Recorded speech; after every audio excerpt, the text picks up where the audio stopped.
Building on sand, you have to dig your foundations down to the hard stuff. Trouble is, the soft stuff keeps filling the holes in. So it's one scoop forward and a couple back. You'd be mad to do it by hand, especially if you're building two houses on the same sand dune at the same time.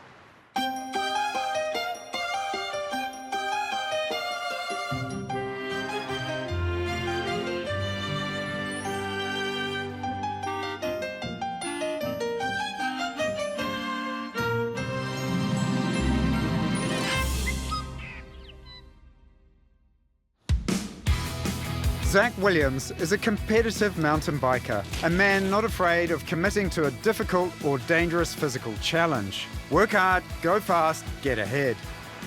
He's also a builder, and he's taken on a new challenge, building a house here in Dunedin with Tess, a Tasmanian teacher he lured over from Australia 3 years ago with a promise of sea views and beachfront living. He convinced me that Dunedin was the place to be. I kind of made some big decisions in a small amount of time and packed up my house, and I got on the plane the next day. But the seaside town of Little Brighton is well south of Tess's hometown in Tasmania. And it's here on a sandy site that looks more suitable for sandcastles than houses that Zach will be taking on his biggest endurance test yet. So how did you guys find this? We were renting just along the road, and the for sale sign sat outside for quite a long time. We walked past it and decided that that could be us. We could build something quite cool up here. Sounds great, but I mean, we all know that, you know, beach sites are dealing with global warming, Yes. Shifting sands, Yes. and that being the Southern Ocean, Mm-hmm. it would throw everything at you here, wouldn't it? It sure does, yeah. Not unusual to see some sideways rain and the sand being picked up and chucked in your face. All I can think of is, being a Wellingtonian, mad, mad, mad. Yeah, we did think that. There was a couple of years ago when we watched the icebergs kind of float past. So, They kind of tend to down here, don't they? No, yeah. Did you tell her that before she haven't. came over? Certainly did not. That's No. the first I'm hearing of it. You know, so tell me, what are your plans? What are you going to build? We've got a 167 square metre, 2-bedroom house designed for us. Open plan living with a mezzanine above the kitchen. Zach and Tess's house is a scaled-up batch designed around 2 connected pavilions, set on thick concrete foundations dug deep into the sand. The smaller pavilion is a bedroom wing with a dressing room and ensuite. Sliding doors reveal a dining area that'll feel like it's on the beach, opening to the larger pavilion with an expansive high-stud living area.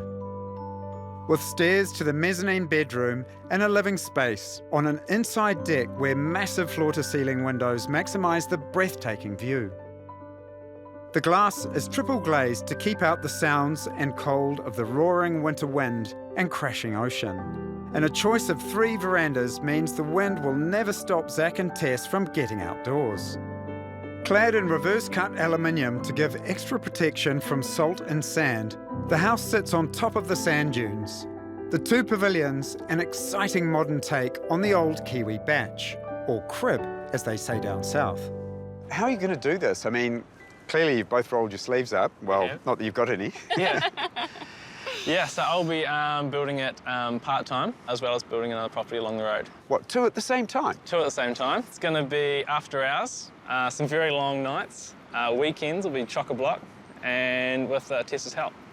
As you head into winter in a high wind zone. Yes. Yes. And what's your budget? It's coming in around $275. $275? Yes. How on earth are you going to do that? Well, labour's free, so we purely just have material costs. That's how we're doing it for the price we are. It's sounding pretty shaky as a proposition to me. I mean, it's a big ask. It's a very big ask. Mm-hmm. What do you think, Tess? I think he's probably lucky that I don't know enough about building, because if I did, I would probably be terrified. But you know, he doesn't say he can do something if he can't. So I've got all the confidence in the world, and just hope that it's well placed. So what about the time frame? This one will take us through to around October. We should be in and toasty warm by then, but I don't like dates. You don't like dates? Yeah. What kind of dates? Yeah, well, a move-in date. Oh, you mean deadlines? Yeah, deadlines. Well, I wish you a lot of luck, because you're going to need it. Yeah, thank you. Yes, we are. Thank you. Zach's dislike of deadlines may cause problems here, but it may cause even more problems at the other house he's building just down the road. This one is the day job. It's a much bigger build, and to complicate things, there's a personal connection with his clients Carol and Judd. Carol is his mum. It was always in the pipeline that we built a new house, and we couldn't have got anybody better than Zach to do it. But isn't it a bit mad that he's doing not just this for you, but also his place at the same time? He's young and adventurous. He'll do it. So you guys don't mind the fact that he's been working all weekend and then he comes to your place not very fresh? We'll feed him. You'll feed him? Viking might have to take a back seat this year, but yeah, he knows how much it means to me. Oh, that's very special. Gosh, what a supportive mum. Oh, what a You're supportive amazing. boy. I'll build you a house. I see this relationship that Zach has with his mother, and I know that one would never let the other one down. Having lived on this double site for about 10 years, Carol and her partner Judd bowled the original houses to make space for their massive concrete and glass dream home. During construction, they will be glamping in a luxurious on-site garage, while Zach and Tess slum it in the rusty old garage across the driveway with its outside toilet. I think they might struggle for the winter down there, Yeah. but that'll make them work Yeah. The tips to good motherhood are pressure. bring him up tough. Yeah. Too right. It's in case of having to. We can't both live in garages for the rest of our lives.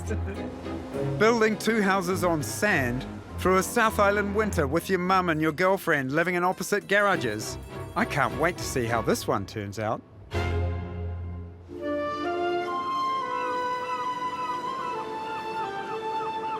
Luxurious as the garage may be, there's no time for sleeping in.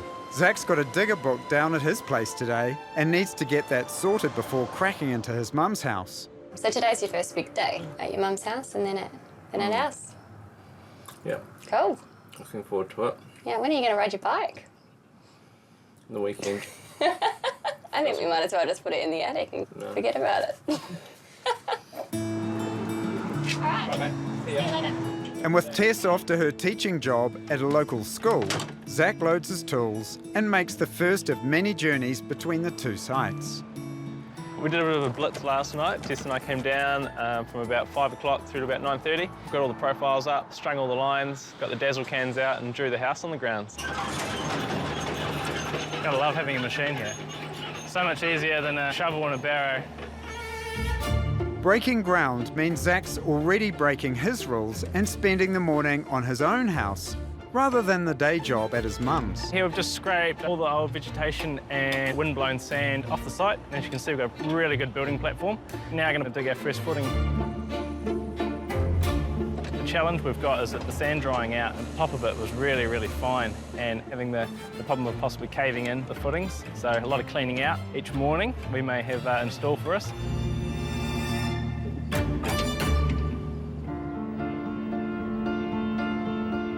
It's a weekday, so Zach's at war with the wind at his mum's site today.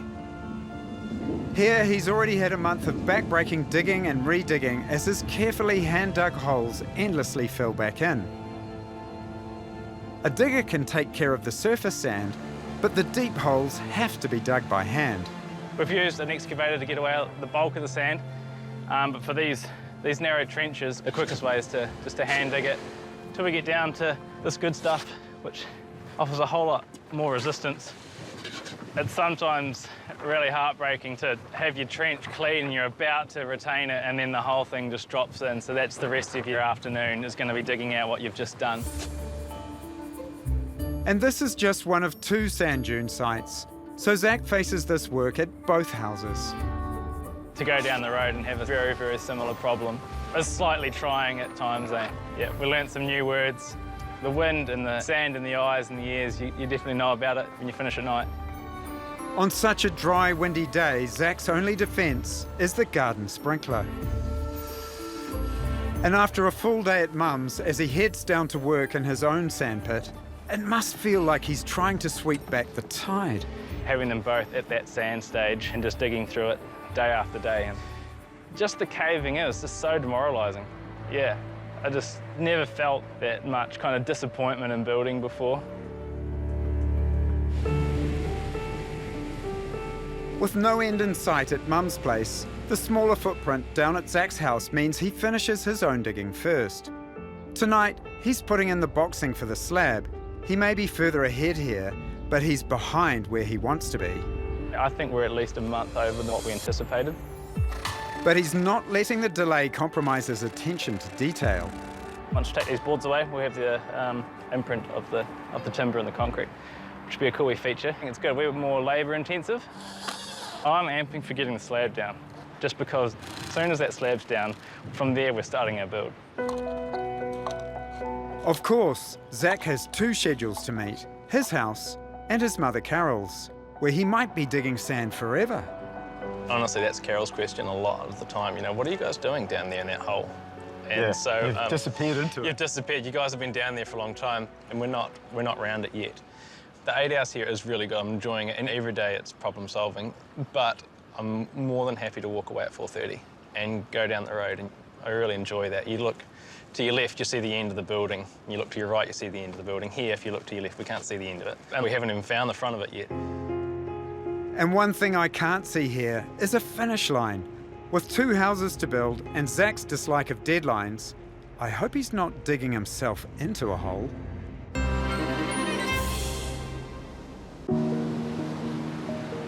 It's a big day here in Brighton. Zach's booked the concrete trucks to put down the slab for their seaside home. In any build, this is a milestone. Here, after months of digging by hand, it's a massive step forward. So the weather will be okay for it? Yeah, as long as it's not frosty. The long summer days are over, but Zach has set up a floodlight to keep his late nights and early mornings focused on getting out of the ground. It's just this hole in the ground that we love dearly. So I can't wait to actually see some structure.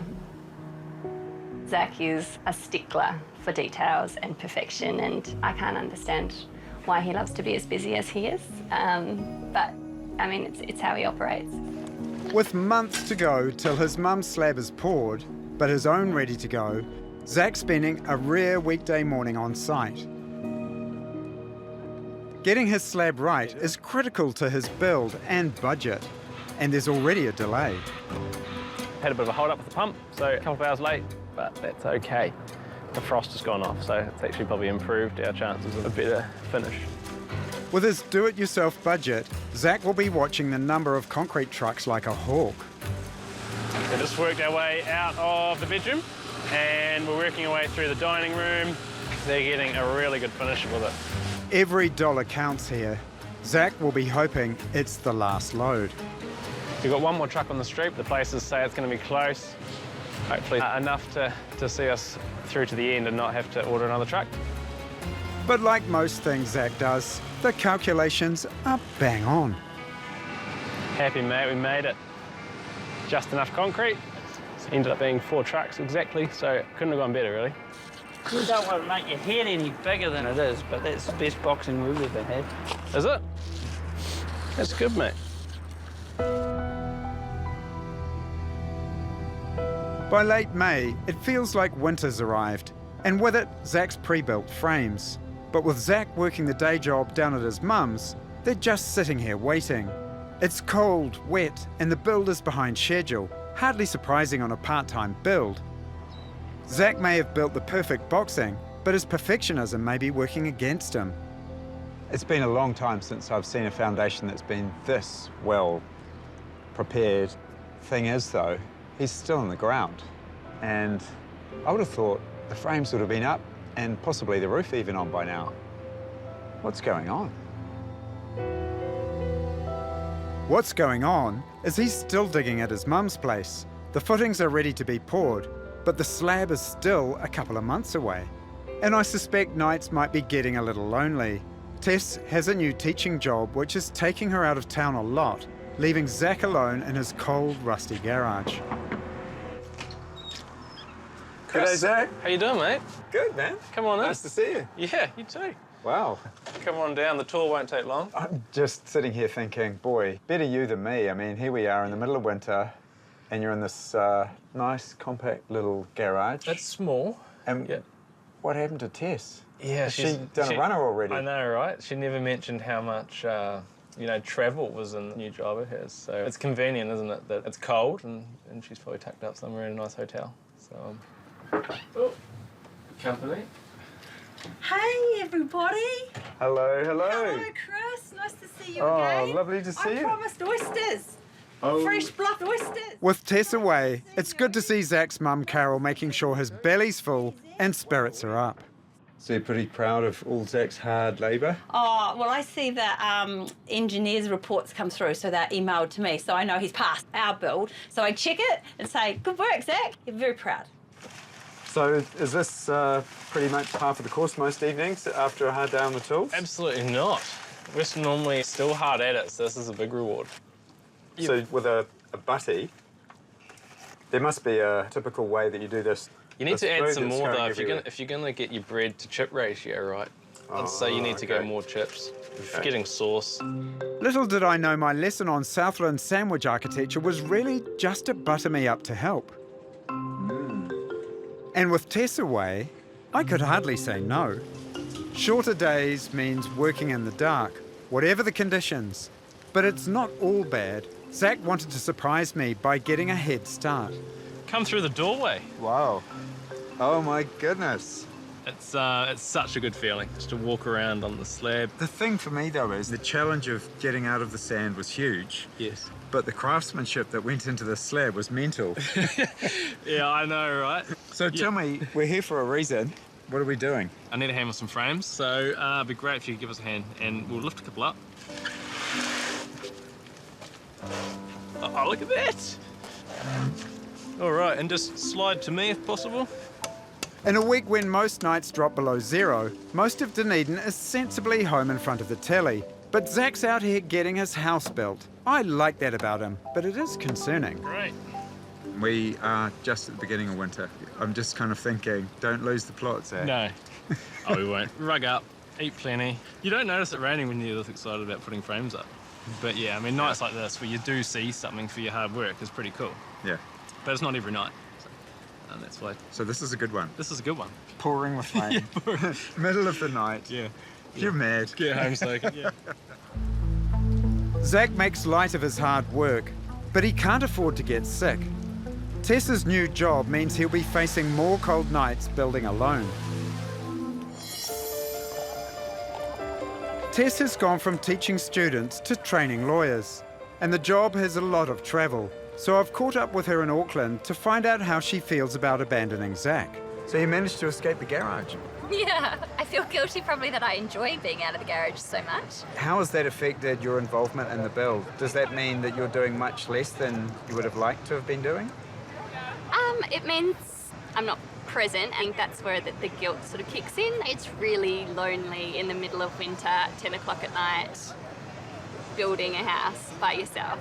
And how do you think that Zach's getting on? I mean, are you worrying about him? He's very tired. He's working really long hours now, just trying to get everything done. He's probably on his reserves though. I think he's, yeah, I don't think he's got another year of this in him. And when midwinter hits Dunedin, Zach's reserves must be running low. We went to have a shower and we went to shake the gas bottle and we couldn't because it was frozen to the ground, so that was actually pretty funny. Yesterday was a write-off. Snow stopped work on both sites, Zach's and his mum's. But as soon as the snow starts to melt, Zach's outside on his mum's build, trying to make up for lost time. We can do a few hours. If you're in it for too long, you're probably going to be spending next week in bed. Obviously hands don't work too well tying steel and the steel's all frozen to each other. The harsh winter cold is slowing Zach down and making nights alone down the road even less appealing. The kind of desire to go down there at night can be somewhat lacking compared to the nicer times of the year. With his own house going much more slowly than he'd hoped, that initial moving in date just isn't going to happen. Where we are at the moment, so there's no way that it would be September. No, not this year anyway. In his 5th month of building day and night, 7 days a week, it's clear Zach may have taken on way too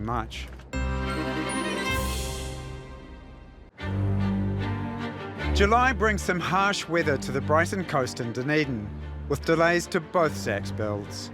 But the slab is now down at his mum's and the framing up at his place. It's the weekend, so with the frozen pond starting to melt and the sun out, Zach and Tess are spending the day building their roof. Today is nailing 101. I usually require quite a bit of overseeing. Yeah. That's terrible. But Zach's really good about it. He'll always take the time to put down his tools and come and help me and show me what I'm supposed to be doing. We really made a concerted effort to say that this is going to be a house that we're both going to build. We're just going to learn along the way and have a few laughs. And Just tap that up. yeah, It'll sit tight. yes. And put a nail. And could have been ugly if you don't work well together. I think it's also cool just working with someone. The weekends can be a whole lot more enjoyable if you're down here with someone else.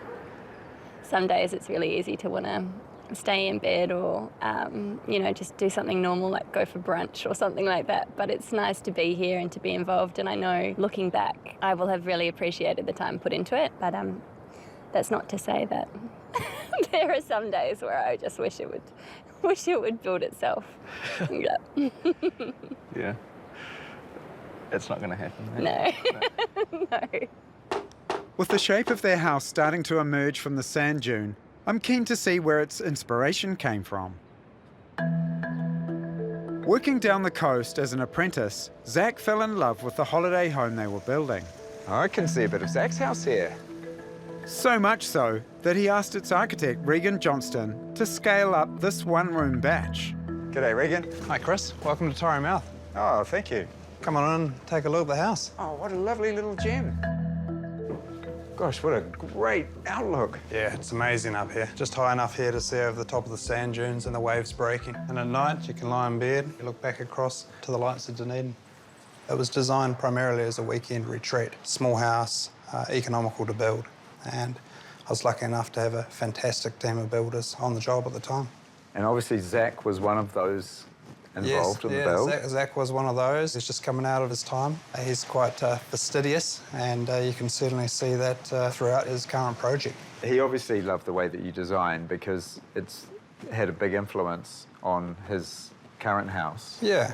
Zach liked the characteristics of this home. He wanted a small home, maybe not quite so small as this house. He wanted it to be affordable as well. And him being the builder, he wanted to be able to do a lot of that work himself. There's a lovely kind of lightness and leanness to what you've done here. And I'm really looking forward to seeing that in Zach's place. I can see what Zach fell in love with here. The simplicity, the timber, and the wall of glass that makes you feel like you're on the beach. Turn this batch into a home, and you might feel like you're always on holiday. But there's no sense of holiday as spring arrives at Zach's build, and with it, increased building hours and daylight savings. Although it's a weekday, Zach's down at his place to oversee the giant roof beam going up. Up and over. So we're thinking through there. It's a big beam and a long reach. Too long for the first truck. Need a slightly bigger truck. So he's way to get the bigger one.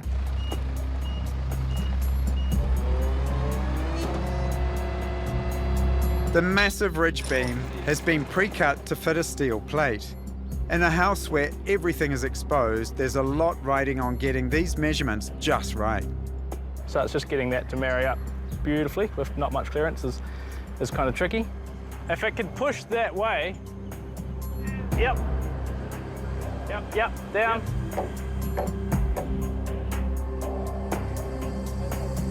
That's it. And with a bit of persuasion, it fits, which must be a massive relief for Zach. Yeah, it could have been a lot worse. Thought we were going to have to get the big hammer out, but it actually went in not too bad. If Zach was just building one house, I might take the odds on being in by Christmas. But with a day job down the road finally taking shape, the pressure will be coming on to meet Carolyn Judd's deadline. Some structural steel up and the chimneys kind of being the main focal point of passers-by, wondering what on earth we're building as they keep getting taller and taller. And basically the size comes down to the fact that they are taking out all the wobble out of the house. Although there's nothing going on with his mum's house on a Saturday, the reality of months of working day and night is starting to catch up with Zach.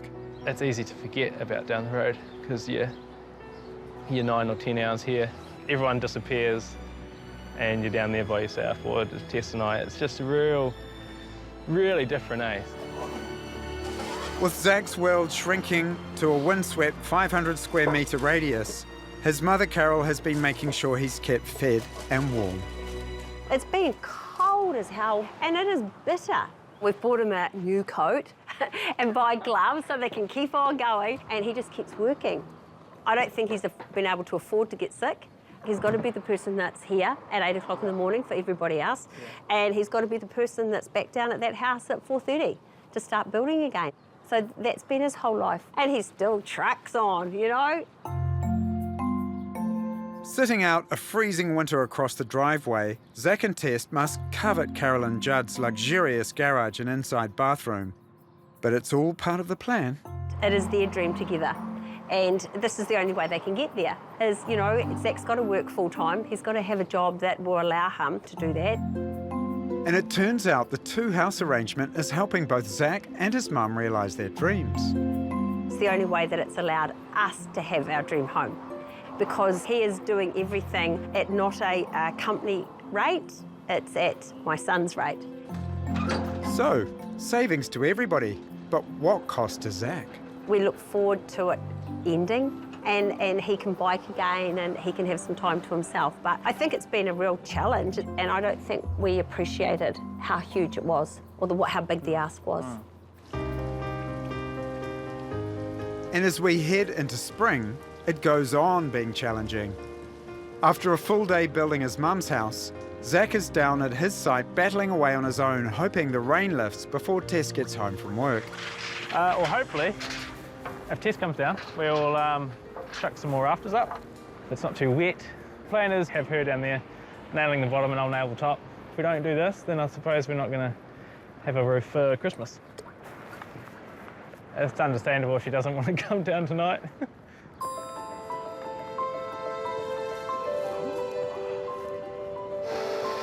Unfortunately, when she does arrive, the weather is even more miserable.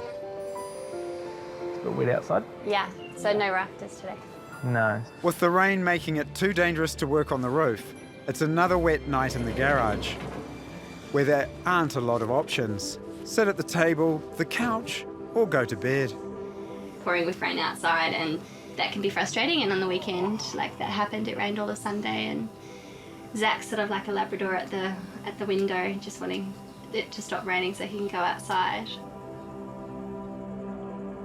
Looking at Zach tonight, I wonder if the rain and enforced rest might be no bad thing. Sometimes I call him down from the section early. I'm like, nah, let's just call it, like, it's too much. I think, you know, he's getting a little bit better at measuring when he needs to stop and eat and, you know, drink water.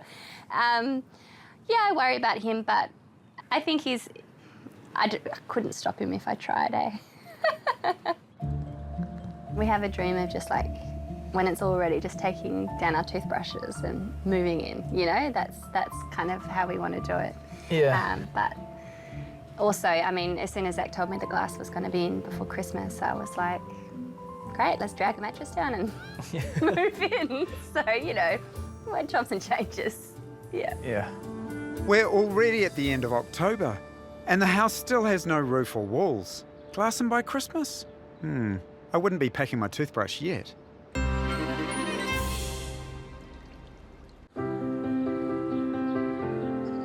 After a cold, dark, miserable winter, summer is finally here. And it's wonderful to see Zach and Tess out building together. The roof is on and the skylights have gone in. Today they're putting up battens to prepare for the aluminium cladding. They've made good progress, but are still a long way from closing the house in. With a week to Christmas, the windows are going to be next year. When they started the build, Tess thought they'd be in by the end of the year. Now she's caught up with the reality of building a house in your spare time. I had no concept of how much goes into a house build, and I think I was pretty quick off the mark to say, invite the whole family around for Christmas. So I've told them to hold on to those, onto those flights for a little bit longer yet. We could be living in it by Easter. It's just whether I would like to live in it when I'm not happy with it. I'd rather it be completely finished, polished, cleaned, no more building or dust, and then you move in.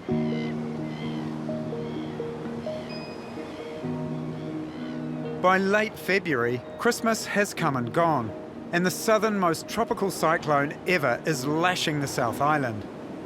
Work has stopped on both sites, and with the glass not yet in, Zach's place is exposed to the elements. Zach's desperate to get the house watertight, but those massive windows are holding things up. Every piece is being craned in. We are slightly hamstrung by juggling the cranes, moving the scaffolding and the glass. And given that everyone's obviously screaming out for people at the moment, you've got to get in line. Working around other tradies and the weather is slowing down Zach and Tessa's place. It's also having an impact at Carol and Judd's. But like her son, Carol's not one to focus on obstacles. It's looking quite impressive, yes. It's amazing. And we're just waiting for the other end to go on too, because a little bit more steelwork to come. But next to the sea, it's been rusting a little bit. Rusting a little bit? Yes. That means it's been standing here for a while. No, it's going really well. It's really well. And I think he's a little bit of a perfectionist. And so he wants to be a perfectionist here and he wants to be a perfectionist down there. I think that must take its toll a little bit. Yeah. We've got a fairly major family Christmas here this year. What, and you think you're going to be in for that? Yes. We'd better Was be... that a nervous laugh? Yeah. Yeah. Well, it was always going to be 2 years. And so 2 years is up at Christmas. So... Yeah, we'll see. We shall see, yeah. There's a lot of blue sky out there, isn't there? That's a Christmas deadline for Mum, after Zach missed last Christmas for Tess. To keep things moving, he's juggling 2 builds today with the big windows arriving down at his place.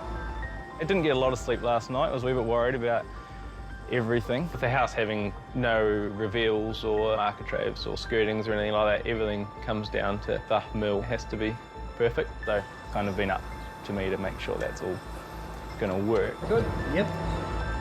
The triple glazed panes are incredibly heavy, so as well as the crane, you need a big team to get them in place. They have to be shifted slowly and carefully. Oh! These are 200 kgs plus. Got to make sure you know exactly what you're doing and talk your way through it. The precise measurements of steel and glass means there is very little room for error. Now closer to the east, Toddy. With an entire sea-facing glass wall, getting these windows in will finally close the house in from the Dunedin weather. Yeah, you gotta watch your corner.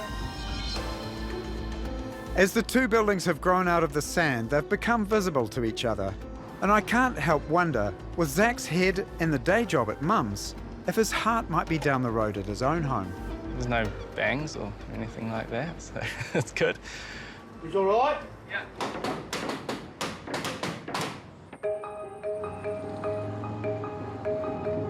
With the house finally watertight, this is a real milestone for Zach, who gets to experience the inside of his house for the first time. Cool. Big job, a lot of work for one day. Looks pretty cool. It's nice hearing an echo.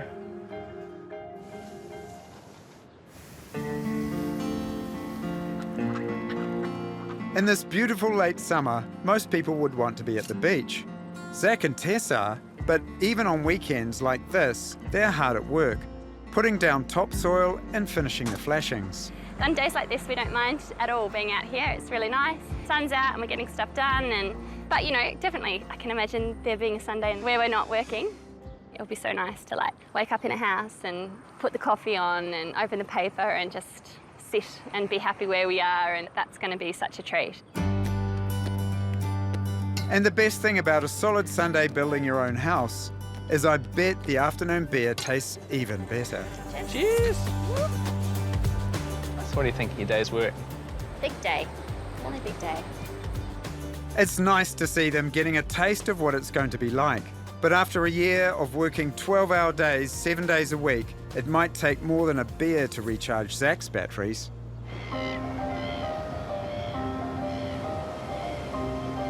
It's the middle of winter again, and Carol and Judd's complex roof design is proving a bit of a headache. Really big job doing the roof, it's huge. yeah, that's definitely taking up most of my time. Zach and Tess had originally hoped to be in their place last October, then it was Christmas, and then Easter. It's now July, and they're still in the garage. The day job is having to take priority. Nothing like your mum setting the deadline. Since the get-go, she's wanted to have Christmas in this place. I see that happening. But yeah, it's going to make for a pretty interesting and pretty hectic last kind of 6 months of the year.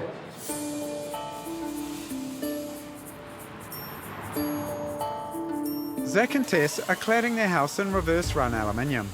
They've ordered it cut to measure from an Auckland factory.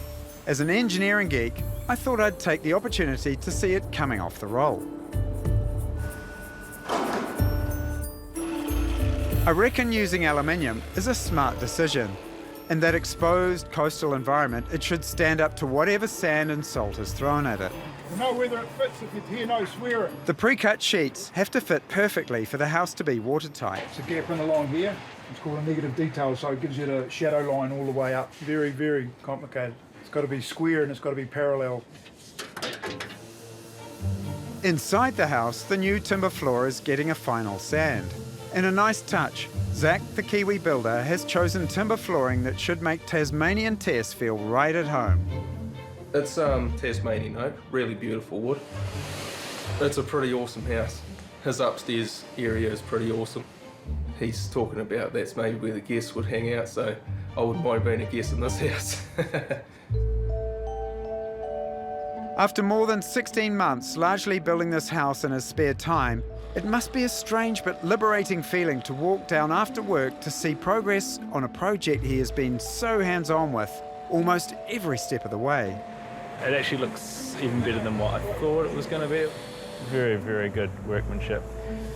Each job that is ticked off must feel like a concrete block being lifted from Zach's weary shoulders. From the outset, we wouldn't have ever liked to admit how long it was going to take. You probably wouldn't have signed up to do a house in your weekends if you did know.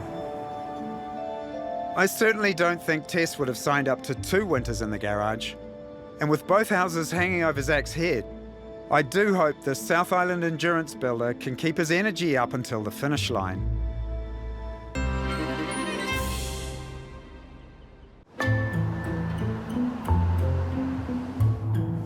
The last time I saw Zach, he was looking absolutely exhausted and he still had 2 builds to complete.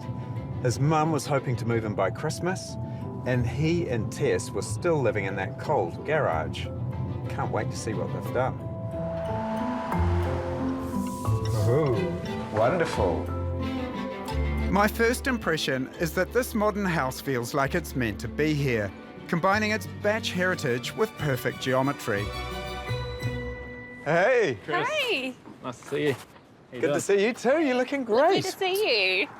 Wow, it's really shaped up well. It has, hasn't it? Wow. Come have a look. Love to.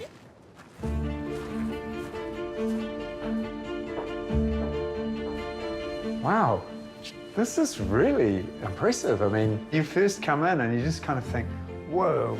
It's a view that hits you, doesn't it? It certainly does. I mean, the total wraparound. Yeah. You can't miss it. You feel like you're literally in the sea. Lovely timber floor. Yeah, so that's a Tassie oak. It reminds me a lot of my mum's kitchen, actually, which is nice. It looks fabulous. And it looks beautiful with all the exposed structure too. You're a stickler for detail, aren't you? I think it's worth it. It looks great. Fabulous. And I love the robustness of everything. And I'm just looking at the sheer scale of your wood burner. It's crazy. Yeah. It's enormous. Yeah, we're very much looking forward to lighting it. It's a brand new fireplace, but the refurbished furniture came from a wool shed in Wanaka. It looks a bit smarter than your average wool shed. Upstairs, the real joy is the mezzanine. This is lovely. Yeah.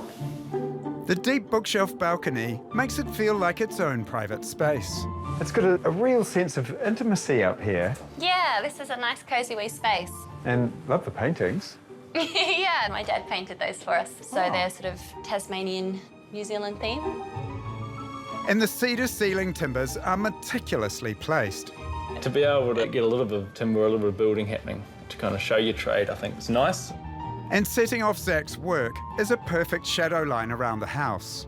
One of my jobs was to line the floor with the MDF so that the jib stoppers could stop and get that beautiful negative detail. Oh, this is a good spot. And it really feels like you're in an upturned boat here. Yeah. And where did the lampshade come from? Well, I was looking for a lampshade that it had to be quite big to sort of anchor the room, and this is the biggest one I could find. But I love it. It's a George Nelson, and it's actually added a lot more to the room than we would have anticipated, I think.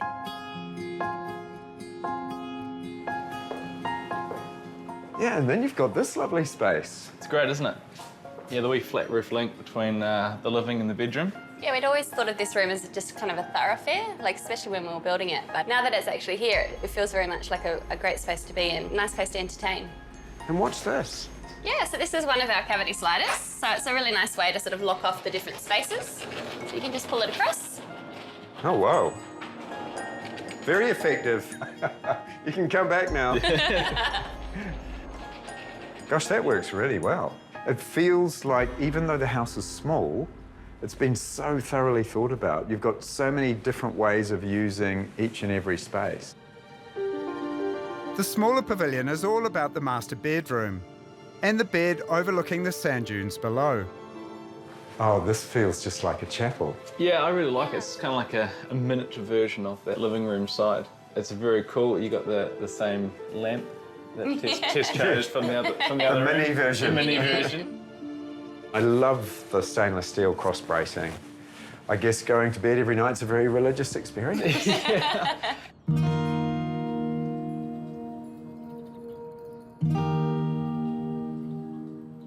This has been such a massive push for you guys, and I'm constantly in amazement because of the fact that you did this all in your spare time.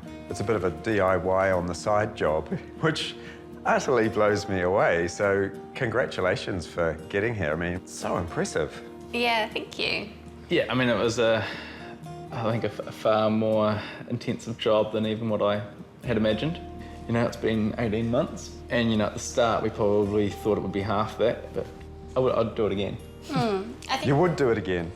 Yeah, I'd build this again tomorrow. Would you, Tess? no, because we've already got it. So, you know, done. What are the parts of the house that you're super proud of? The glass was always going to be pretty magic. You know, then the timber floors, which we hadn't planned on doing, and then they came up so beautifully. I don't know if I have a favourite, other than the fact that we built it.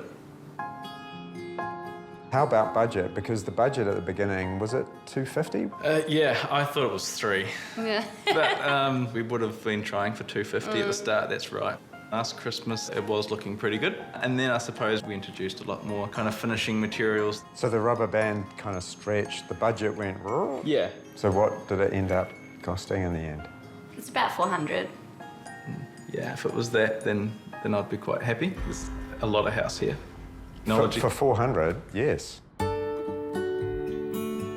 now you're in the sun, and you've got a whole summer ahead of you. I know. It's going to be beautiful. I'm looking forward to not waking up every Saturday and Sunday at 7 o'clock with Zach saying, right, get your boots on, let's go. It'll be really nice just to be lazy for a bit. There's no time for Zach to be lazy. He's promised Carol and Judd they'll be in by Christmas. He may have finally moved into his house, but he'll be back up the road 24/7. It's going to be really tight, but they'll be living in it. Yeah, it'll be probably not as finished as what this house is. The upside is that Zach can focus on the day job now his own house is finished. But of course, he won't have his star apprentice. The way that you work together with Tess to take her through all of those skills in a very kind of open, loving, supportive kind of way. I mean, how many builders do that on site? It's more like, oi! Yeah, there was a few oys. But, it was fun. We very much tried to make sure we enjoyed it and appreciated the privilege for what it was, which was building a beautiful house in a beautiful place. It really is the house that Zach and Tess built. Yeah. Yeah. Yeah, that's pretty special. Yeah. Building this house nearly killed Zach, but he did it. He and Tess did it together. It's their shared approach to building that I find so incredibly inspiring. And it's not just any house. It's small and perfectly formed. So often we celebrate beachside behemoths, but a perfect little house can be the best grand design of all.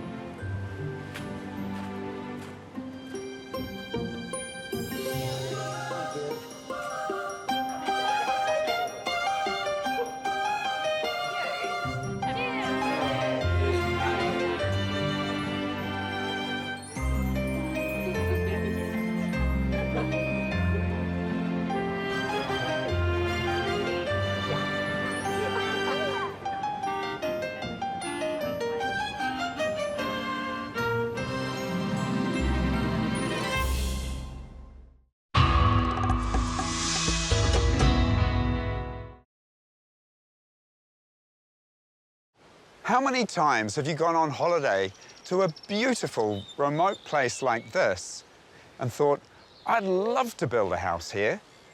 But the reality is that building in a location like this is extremely challenging.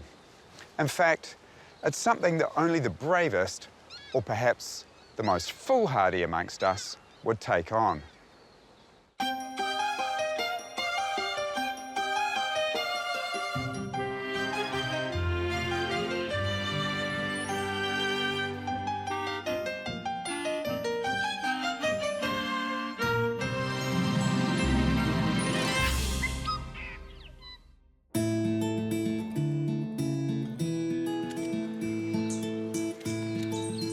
For nearly 20 years, psychologist Kate Betterley and painter Ian Hamlin have split their time between busy professional lives in Wellington and a remote property in the Marlborough Sounds where they completely unwind. I think the stillness for me.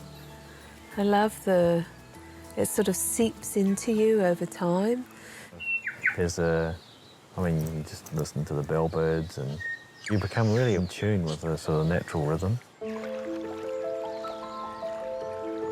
They first came to the Sounds hunting for somewhere to plant a native forest, a dream of Ian's since his youth growing up on the South Island west coast. That's where he started painting and one day had a revelation. I was just blown away by the majesty of the mountains, and you could see how the forest had been cut down and milled, and I determined then one day I was going to buy some land and put the forest back. In the summer of 1999, they finally found what they were looking for. At the head of Kenepuru Sound, an ideal place to plant their trees. We were getting married at the time, and then quite soon afterwards we found out that we couldn't have children. So it became even more important. It was like the trees became my babies, you know, and the creativity really that the two of us had wanted to give to the world by having a child was actually then something that we could really pour into the land, couldn't we? Yeah. Over time, the couple built 2 small kit-set dwellings, a composting toilet, an outdoor shower, and a Mongolian yurt. With these pretty basic facilities and solar power, the couple spent many happy summer holidays. We've had 20 years without a generator or anything. There was no backup. Like if it went dead, it went dead. Every time we came back, we kept thinking, it's actually quite nice just living here like this. But it was never practical for Ian and Kate to live in the Sounds permanently until the arrival of broadband. Now Ian could sell his paintings online and Kate could Skype her clients. So early in 2017, they sold their Wellington house and moved here full time and started thinking about what sort of house they'd like to build. When I first met Ian and Kate, they'd been living here several months through their first winter. They decided the site for their new house would be just up the hill from their existing buildings. Hi guys. Gosh, what a marvellous spot. G'day, dog. Yeah. Hello. Yeah, welcome to paradise. Wow. Yeah. Oh my goodness. How on earth did you come across a site like this? Either of us have been out here. We parked up at the campsite across the road and there was a for sale sign and it was 90,000 plus a couple of paintings. No way. And oh my goodness. Yeah. This amazing site deserves an ingenious design, and for that the couple have gone to well-known Wellington architect Hugh Tennant. We said everything is round. Our little cabins are round, we got a yurt that's round, and we just love the site suits the roundness with the 180-degree view. And he said round's too expensive. So he came up with this idea of using rectangles, but arranging them in a curve so that we can get the full expanse of the ridge and the sun and the views. Just a whole series of straights that come together as a round. Yeah, and he talked about it, and I like this, sort of alighting on the hill, you know, like a spaceship coming to ground, you know, so it's not impacting hugely on this environment, which is what we want to do as well, isn't it? This pod house is made from a series of wooden portal frames which sit on simple foundations. The main house has 5 of these pods connected in a chain on the crest of a hill.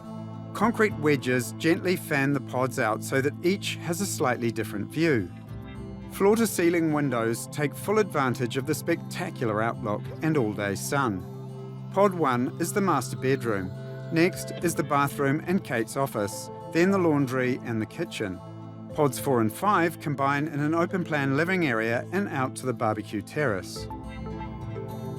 Internal walls are kept to a minimum, allowing a viewing corridor running right through the house down to Kenepuru Sound. The last pod, just above and behind the main house, is for guest accommodation. And really, who wouldn't want to stay in this beautiful, sustainable pod house sitting so very lightly on the land? He designed it so that they could fit on the back of a truck and be craned onto site. So the truck has to get up here somehow. The truck has got to get up the hill. So all of that is happening right here. Right where we're we're actually standing literally on the building platform then. We are. Tomorrow they're going to come and dig the piles, ready for each pod to be plopped on the top. What, and the next day you move in? That's it. Well, that's what Kate thinks. That's what I want. So what is your budget? Oh, well, it's 725,000 was our budget, wasn't it? And not a cent more? And not a cent more. Oh my goodness, and there's no contingency? No. No chance for blowouts? No. No, it'll all come in right. You know, you've heard of I love that confidence. I love the pod house design. It's so simple and elegant. The difficulty here is the steep site and the remote location. The nearest town is about 2 hours by road, and its labour force would no doubt think twice about the long and expensive commute. This is something architect Hugh Tennant has faced before with other builds in the Sounds, and I'm keen to see what solutions he's discovered. We land at a house Hugh designed in Miro Bay on nearby Pelorus Sound. No roads here at all, so tradespeople would spend all day just getting here and home again. The only practical solution was to build as much of the house as possible somewhere else. What was prefabricated was the foundations and the floor panels. Okay. And the portals, the structure inside to hold up the roofs. For this house, the prefabricated components were brought out by barge, but at another Hugh Tennant design nearby Turn Point, the only option was much more expensive. Turn Point was even more difficult to access, so it was all about helicoptering. The process there was to try and build the buildings elsewhere more in their entirety. And the final thing to do was to get the largest helicopter in New Zealand and lift those and put them on top of these steel structures. All in one go? Yeah, Wow, without the glass is very heavy. Yeah. So there's been a lot of learning from the first one you did, this one, that you can then bring to Ian and Kate's. Yeah, so for Kate and Ian's, they have a road to their place, but it's a long distance again to bring men. You'd have people sitting in their vans 4 or 5 hours a day. Very expensive. So what we decided to do there was prefabricate a sort of a necklace of pods and truck them out and crane them onto some very minimal foundations. They'll come out as finished as possible. Okay. Ian and Kate got a quantity surveyor's report that said building the pods off-site could save $100,000. For it all to work, though, the right builder is critical, and Hughes recommended a guy he's worked with here before, David Keeps. The idea is for the pods to be built in David's workshop and then trucked 1.5 hours on a narrow, winding road to Ian and Kate's place. Morning, Hi, David. I've got a wee surprise for you here. Wow, look at this. Gosh. Good to see you. Likewise. This is looks great. Wow. Hey, brother. Good to see you.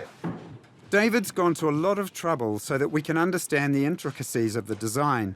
He's made a 1 to 10 scale model. There we go, guys. Come and have a wander around your house. Wow, this looks amazing, David. It looks like a spaceship. It's beautiful. Yeah, I think Hugh's done an amazing job. And this is kind of the view you get as you come up the hill to approach it, and it's stunning. I mean, especially with the slope, it's going to have that sense of just gently alighting on the hill. Come and have a look through here, Ian.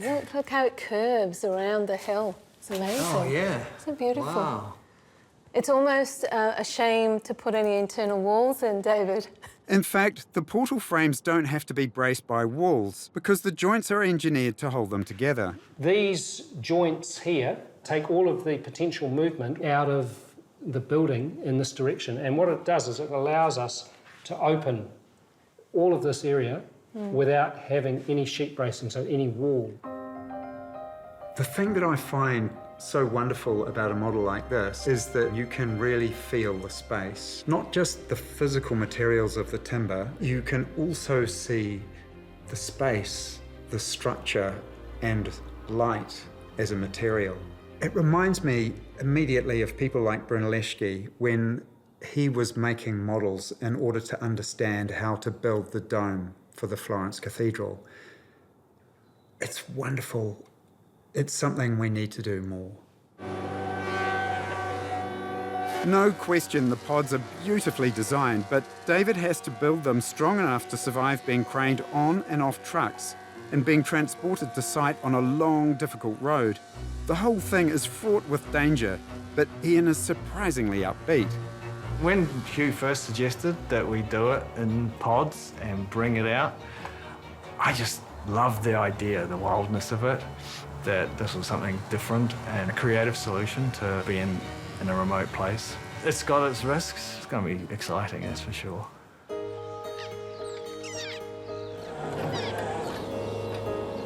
On the pothouse site, there's a sudden burst of activity. David and Ian are hard at work setting out the foundations. This is really exciting. It feels like we're seeing something really happen. This is the bedroom here. So when you wake up in the morning, you're going to look straight out into the heads, see the sun on the water through there. From the bedroom, you can look right down the hallway and out to this view that way as well. So the podhouse project is getting real now. The pods are under construction and work has begun on site. Of course, at this stage, the pods and the site are a very long way apart, and in between is a very dodgy road. This beautifully sums up every worry that I have about this project. The opportunity for things to go drastically wrong is huge. This is just one of many slips. We're not even in winter yet, and it's just around the corner. The thing that concerns me most, though, is there's no contingency. So what on earth are they going to do when things go wrong?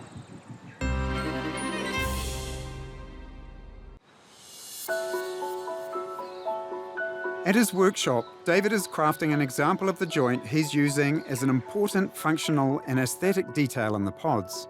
What we're going to start doing today is forming the connection at the top corners of our portal frames, what I call a P-Waka Waka joint. Right, yeah. The P-Waka Waka joint, named in honour of our beautiful fantail, is more traditionally known as a dovetail joint. It's a David Keep speciality and something that Ian really appreciates. It's very important that it's hand-built and handcrafted. That is kind of our ethos for the whole place. I can't imagine us buying things off the rack. And this handcrafted piece just feels symbolic of the whole process. So what we're going to do now is we're going to attack our handcrafted joint with the sledgehammer.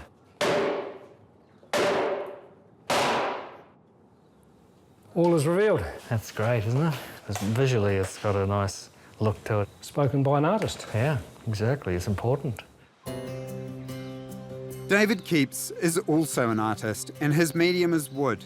And he's put the P-Waka Waka joint to very good use in the house he's built for his own family. This is incredible, David. I can't believe it. I mean, the sweep of this roof is exquisite. and the concrete wall, and then this beautiful piece of joinery. A fairly indulgent use of timber, you'd have to say.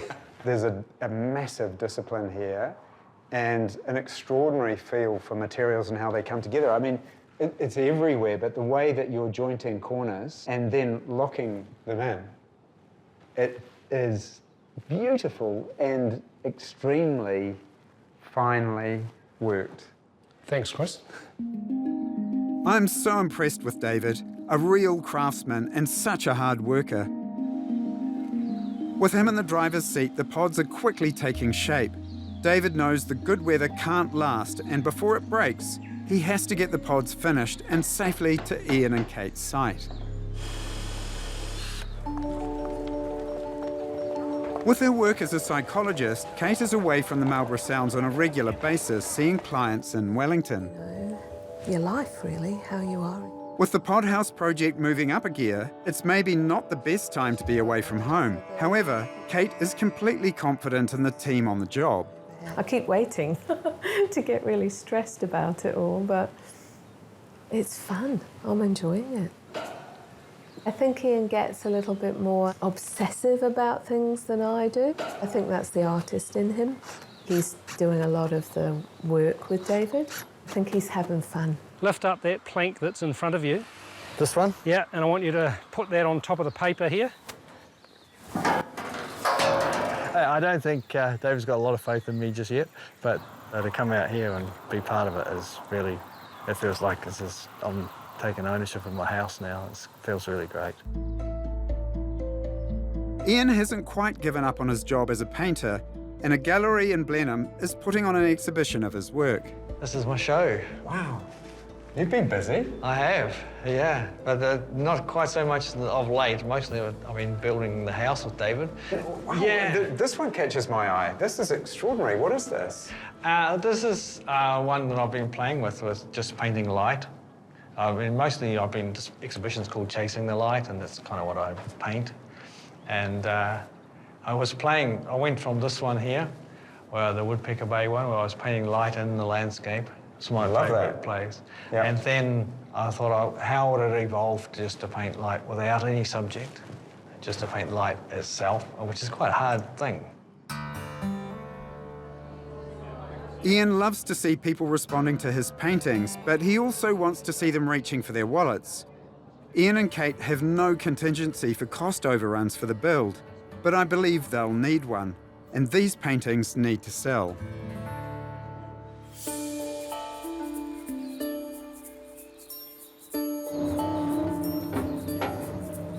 It's a big day on site. The piles for the pod house are placed in position, ready to be cemented in. The guys hope the concrete truck can get all the way up the steep driveway, like the trucks carrying the pods will also have to do. So it's the first real test of the driveway, and the rain's not helping. We've had a bit of rain the last week, and it's a bit greasy. This will be a good test to see how we can get up the hill in the trucks with the pods. You reckon you can get up, right up? We'll have a go. Give it a go? No worries.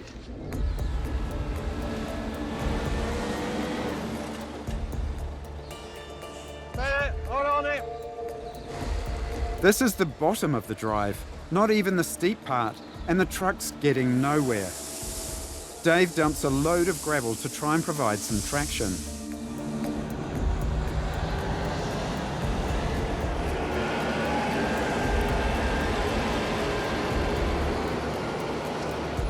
This time, with the gravel and a good run up, things are looking promising.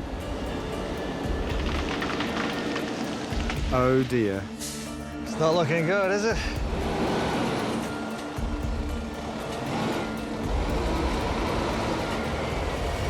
That was a good go, but I think you might want to just stay here. They have got a plan B, but that's not without its own problems. We've got to do multiple loads in the Bobcat, which is making it worse in a way because the Bobcat chews up the ground, something terrible. But that's our only way of doing it.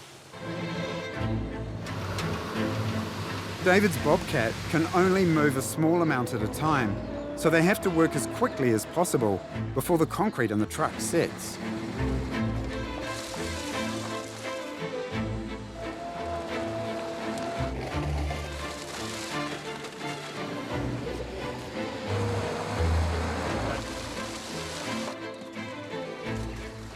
As Ian feared, the Bobcat is really cutting the driveway up in places. This is not good, especially given the trucks with the pods have to get up the same driveway sometime soon. Ian lays down some brush on the drive to try and stop any more damage.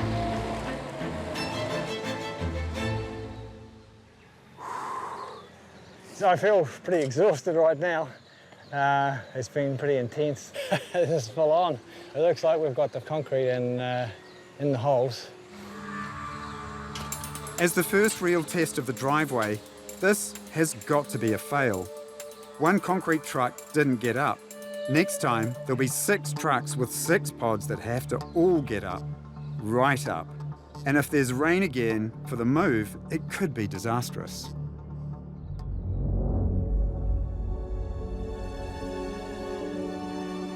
The good news, though, is that the pods at David's workshop are almost finished. What we've got in here are the completed door and window frames. This one here, I'll show you, is a window frame that's going into the south wall. You know, for me, being here in the workshop, it's just a real joy seeing a trailer load of rough sawn timber arrive. Yeah. And then a few days later, I'll see something like this. It's like a work of art, David.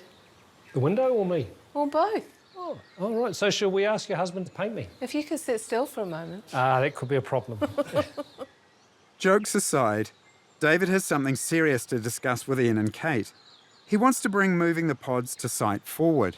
I'm very mindful that we're running out of dry, settled weather, and I think your access track is extremely sensitive to moisture. If we're going to have any chance of getting these trucks up your track, we really need to be doing it sooner rather than later.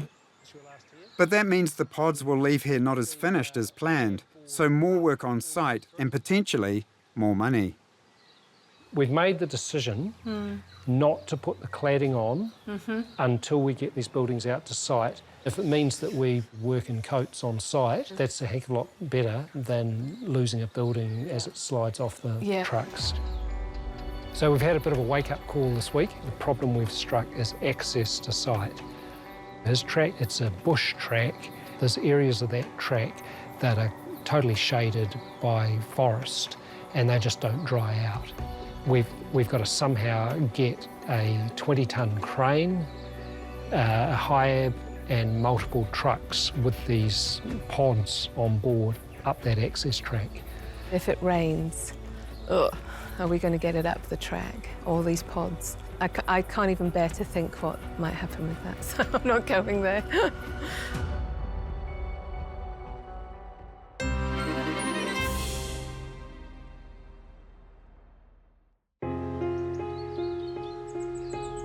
It's the last of the golden weather in the Marlborough Sounds. Ian and Kate's simple dwellings were designed for summer holidays, but now they're living here permanently and have already been through one wet, cold winter. They're very keen to move into their new pod house before the next one. It's the end of the summer, so everyone's gone home, all our neighbours, they've all gone, so we're kind of on our own here now for the next 6 months. What's for lunch, Ian? It's just sandwiches today. The impending change of seasons has caused builder David Keeps to bring moving the pods forward from his workshop 50 kilometres away. What's the worst that can happen? They won't be able to get them here, so they'll sit in David's workshop, I suppose. Probably the worst would be to have to go through the winter again with an outside toilet and outside shower. It's not great through the winter, but it can be done. We've done it once, so it can be done again, but I'd like not to. I'm definitely nervous about the pods coming.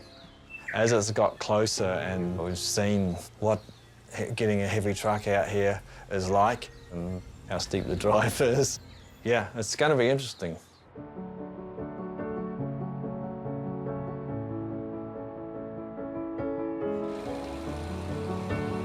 early May before dawn at David's workshop.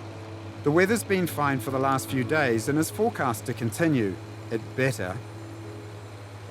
Moving the pods is costing Ian and Kate $2,000 an hour. And they've decided they can't afford something that I would have thought is essential. Probably the biggest issue I've got at the moment is that the clients have opted not to insure these buildings during the transit stage. It heightens their risk and more onus on us to make sure that everything goes smoothly. Right there. Go down. Yep.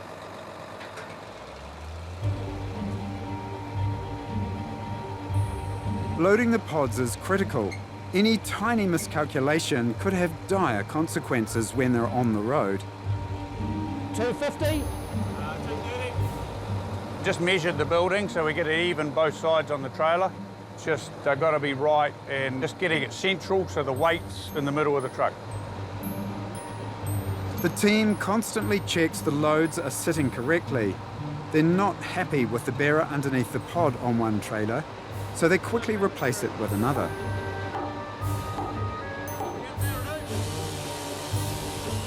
Kate's missing the move. She's in Wellington working. Alone on site, Ian waits nervously. It's a classic calm, still sounds day. There's an air of expectancy. It kind of feels a bit surreal. We're just sitting here having coffee and waiting now. Kate's arriving tonight. She's a bit sad to be missing arrival, but she'll be excited to see them here. At David's workshop, there's a problem with the final pod. It's too heavy, and the trailer is too far away for the high-up crane to swing it over.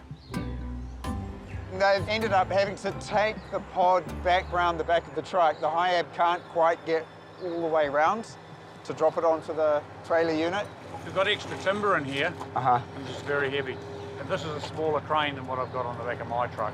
So it can't quite lift it to the right? I can't get it onto the trailer there yet. Right. They have to move the trailer closer to the crane, but it's too narrow here to get a truck in to back it up. We've got a bit of a challenge, so we like a challenge. Yeah. What can possibly go wrong on a Friday? Yeah, so what are you actually thinking? David has to think fast. He thinks outside the square. In fact, he thinks outside the century. Now we've just pulled out the mid-century Nuffield 444. The struggle with the old Nuffield is that she hasn't got power steering. The old Nuffield, which has probably been sitting out on the paddock for years, has been brought to the rescue. It's all very high-tech. If you look at the connection here, just a very makeshift bolt thrown in. David is a man of many talents. He executes a perfect 20-point turn to manoeuvre the trailer in reach of the crane. Perfect, love it. You have it there, bud? Beautiful, beautiful. With all 6 pods now loaded, Warren runs through a final briefing before the convoy sets off. You can all have one of those. The road's not a highway. It's got some very big bumps and hollows in it. And if you get that wrong, it won't be pretty. You'd fall over, you'd lose it. Convoy has started. We're on the road. Oh, go back there, Derry? Yeah, I'm just following everyone else. The convoy starts so well. But then, something's wrong. We're only 10 minutes in. We've still got at least another hour and a half, 2 hours to go, and already some of the pods are starting to move. It seems like there wasn't enough cross-bracing with all the strops and so on, and it's the last place where they can all pull over safely together and check everything. It's a good start. David's riding shotgun on the convoy to help ensure the precious cargo gets to site in one piece. So the good thing is we've got the widest pod in the first truck. So if anyone's going to have a problem, it'll be him. I think we've got a branch here. We've got a problem. Hold on a minute. They've previously done a run down the road checking for low branches, but seem to have missed a few. They can't risk hitting them because the pods could well be damaged. We've got low branches on both sides of the road here.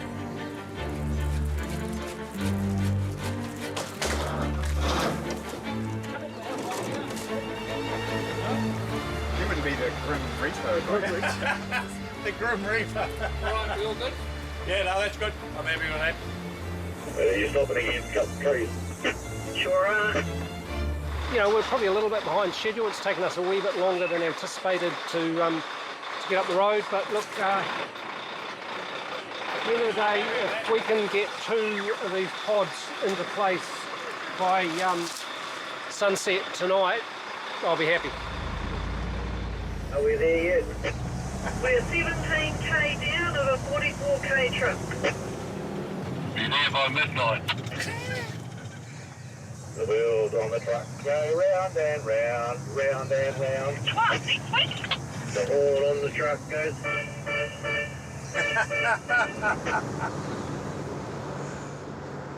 Meanwhile, the crane that will lift the pods off the trucks and onto the foundations has been on the road 3 hours from Nelson. The crane is the first heavy vehicle to attempt the driveway since the concrete truck failed. There's been no recent rain, so it's not as slippery as before, and extra gravel has been added. But this time, failure is not an option. Hey, he's rocketed. It's sweet as. He did it like there was a Sunday afternoon drive. The driveway has passed its first test, but the convoy has stopped again. Oh dear. Warren's wife, Irina, is driving the pilot vehicle and it's stuck fast. It's the pilot that has gone off the road.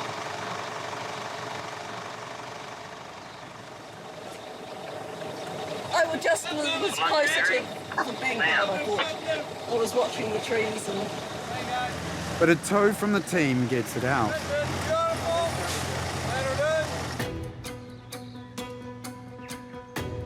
A very long 2.5 hours after leaving David's workshop, the convoy finally arrives below Ian and Kate's site. The trucks pull into a Department of Conservation campsite across the road to wait their turn for the next big challenge: negotiating the steep, narrow driveway to get the pods on site.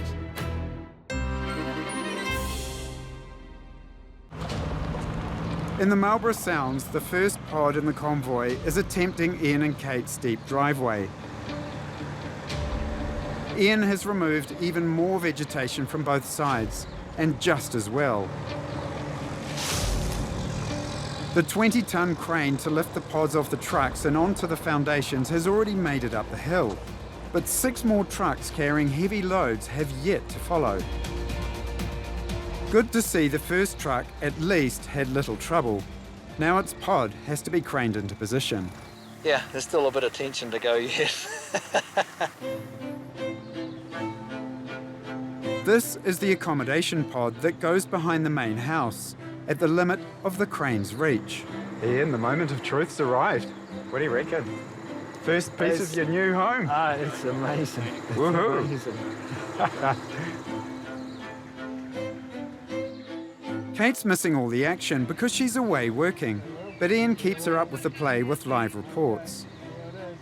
Ever so carefully, the accommodation pod is placed on its foundations. But really, this pod is the easy one. Getting the 5 pods for the main house exactly in place is crucial. So there's a bit of a challenge just coming up here.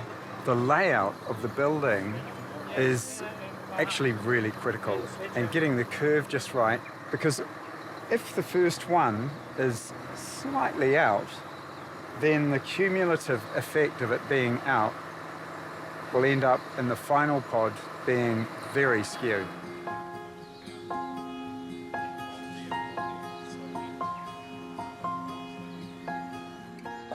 Yep, that's it.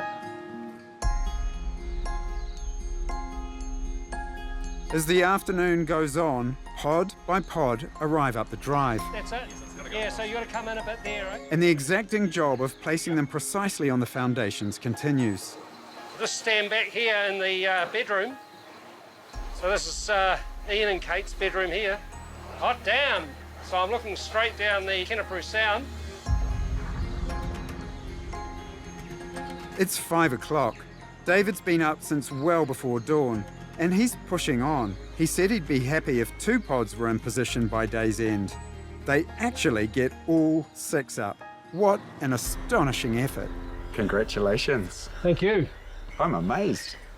Yeah, well, some days in this game, Chris, I sort of wish I had an office job. Today wasn't one of them. What a day. We pulled it off.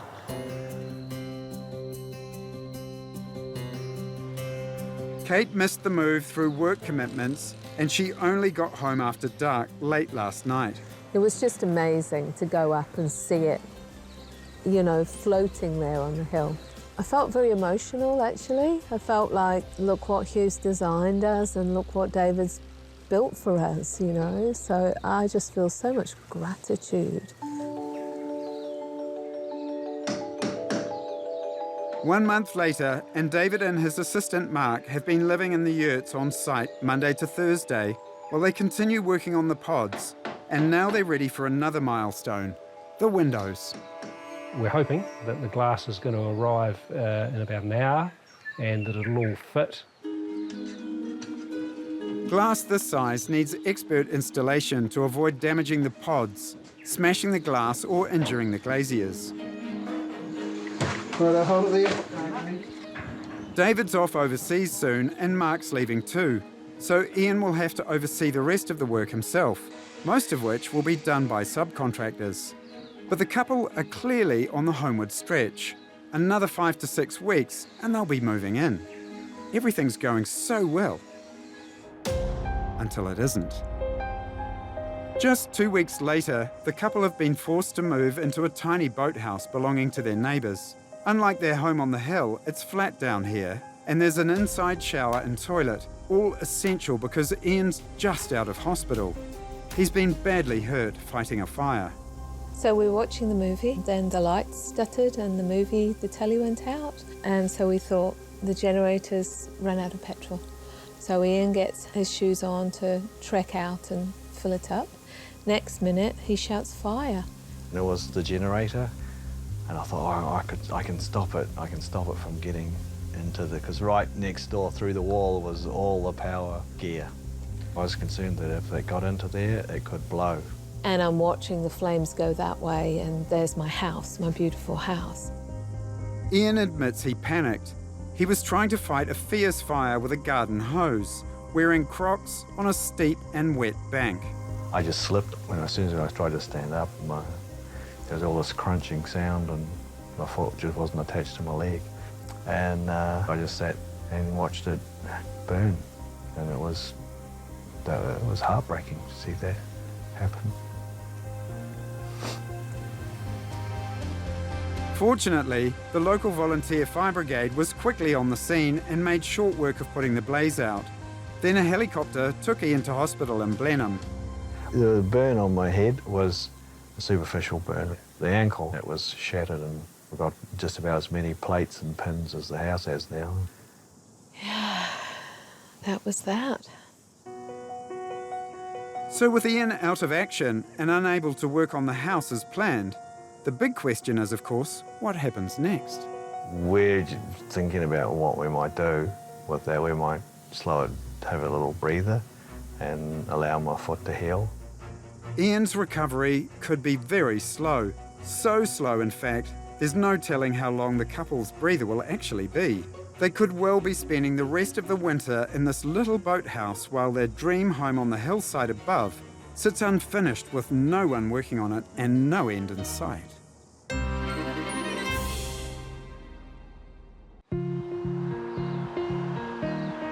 Four months after the fire and Ian's ankle injury, I get a call to come back to the pod house. Ian and Kate have moved in.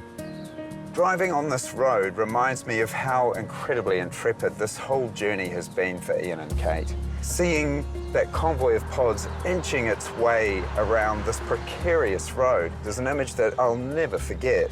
And I'm thinking, boy, I hope it has been worth all the heartache and drama.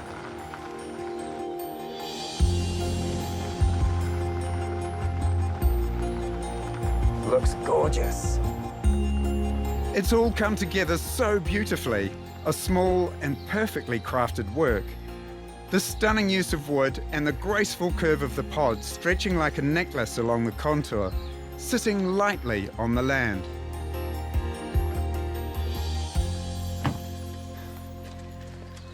Hey. Hi. Hello, Kara. Nice to see you. Lovely to see you Welcome too. to our beautiful Hi. Gosh, it is gorgeous. Yeah. Oh my goodness, you must be happy with this. Really, really happy. And how's your leg? Well, it's good now. Now, and I'm happy just to be walking. Oh, well done. So come and have a look. I'd love to. Come and have a look. It may be small, but gosh, that view is huge. You really feel like you've just fallen into the sound. I mean, it's fabulous there, isn't it? Yeah, it really is. This is first class, clever design and brilliant execution combining to create a very special living space. There are all these details that have been in my head through the whole build. Yeah. Like, for example, the construction of the pods. I mean, you instantly see the structure of them that really sets up this wonderful rhythm. I love the way the wedges sit between the pods to create the curve of the whole house. The ceiling emphasizes the connection too, using the ancient Japanese technique of burning wood that preserves and colors it at the same time. And the timber joinery between the pods is exquisite and functional. This is a really nifty feature that you came up with for ventilation. This creates a lovely airflow coming through. That's what you need. Yeah. Perfect for up here. Yeah, and they alternate the way they open, so depending on the wind. Very nice. Now tell me, what are these lights? They're gorgeous. Yeah, the lights are from James Russ up in Auckland. These hand-cast glass stalactites. I contacted him and he said, look, I really love your work and the project sounds amazing, and so we did an artistic exchange. So did you have to do a special painting for it? No, he looked on my website and found some paintings that he liked. That was a really lovely connection, you know. The kitchen sits naturally in its own space while still being part of the open plan layout. Its clean lines and careful choice of componentry help define its individuality. And what have you done with the bench? This is really interesting. Isn't it fantastic? It looks like concrete, but it's actually recycled Tetra Paks from Germany. Oh, gosh. The wonderful thing about it is it's so light, so, you know, we couldn't have heaviness on these pods. And I love the way that this unit fills the space. Yeah. But it's very much informed by the geometry of the roof. That's right. The slope of the cabinets echoes the slope of the beam coming across. I really love that. The back of the pod house is Ian and Kate's private space. The old outdoor toilet and shower have been replaced. It's all indoor now. And there's a lovely surprise as well. Oh boy. I know, another beautiful view. This is another... The rear two pods are not walled off as originally planned. The couple's bedroom and Kate's office are now one. The thought of closing this in, just one little thing, we thought, well, this is Kate's workspace over here. It doesn't have to be that separate. This beautiful space is also a sitting room, and the couple have their pets to thank for that. The dogs showed us this because they always used to come and they would just lie looking out the window, and it was a very still, kind of peaceful place. But I bet lying in bed at night, you'd get that view, wouldn't you? Exactly, right down the curve of the whole spine of the house. The viewing corridor has been renamed the Sunset Strip, and it's easy to see why. Oh, this is gorgeous. Isn't it beautiful? Right down to the end. Yeah, the whole of the Sound. I couldn't think of any better place to be. It is utterly gorgeous. The deck will soon be complete with the addition of a balustrade and an awning. It's almost job done. It has been such a crazy journey for you two. The transformation from yurt dwellers to being here, how does that feel? Well, it feels a little unreal still, actually, Chris. And I'm just getting used to this because one of the things I loved about living down in the little spaces is that connection with the outside. So I was afraid that moving up here, I'd lose that connection. I'd be in a house again. But I feel like this house pulls the outside in. What about you, Ian? The thing that I think I feel most satisfied with is that we've stuck to our principles with the sustainability and using things that are local. like the decision to use eucalyptus instead of pine. It's cost us in the end financially, but I think it's worth it. So the budget, that was going to be $725 and not a penny more from my memory. Yeah, that's good memory. That was what we believed. How much over did you go? We went about, it was about 35%. 35%? Boy. It was a lot. That's quite substantial. Yeah. Everyone said at the beginning, you know, it's always going to go over. So the bank came to the rescue? They did, yeah, yeah. The increased mortgage means the couple want to move quickly on plans to renovate their old quarters as holiday accommodation. There's also a pod for guests behind the house. This was the plan right from when we bought the land back in 1999. This was always what we were going to do. You know, live the life, really. What do they say in New Zealand? Live the dream? Yeah. So that's really starting to happen. Ian and Kate's pod house was always going to be a challenge right from the start. But what it proved is that if you have the right team, no dream is impossible. Hugh's inspirational prefabricated design coupled with David's wonderful craftsmanship and Ian and Kate's love of nature resulted in a home of exquisite beauty. I'd live here, wouldn't you?